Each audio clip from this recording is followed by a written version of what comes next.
Nanindigan sa Representative Terry Ridon na walang sapat na batayan ang imbitasyon kay Ako Bicol Party List Representative Saldico sa pagdinig ng Kamara hinggil sa umunoy anomalya sa flood control projects.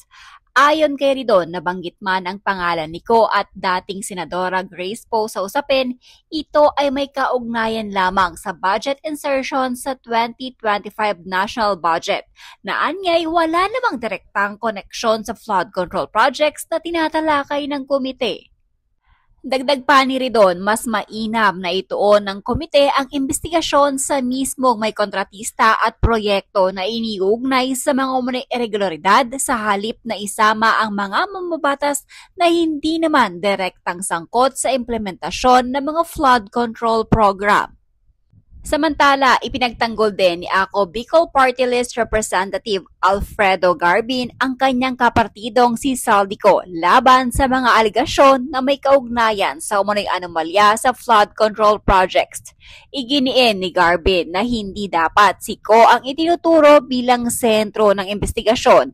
Sa halip umano, tinukoy niya na ang dalawang kontraktor na nasangkot sa mga tinaguriang ghost projects, ang Sims Construction Trading at St. Timothy ay parehong nagsasagawa rin ng mga flood control projects sa Navotas na distrito naman ni Tiangco na kung pagbabasehan ang record ng 2025 national budget, nakapagtala si Tiangco ng 529 million na budget insertions kung saan 350 million ang inilaan para sa isang flood control project na napunta rin sa parehong mga kontraktor.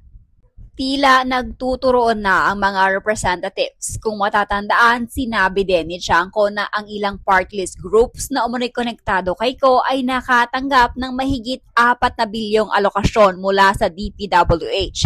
Bukod pa yan sa tinatayang 13 bilyon na direktang inilaan sa pangalan mismo ni Ko.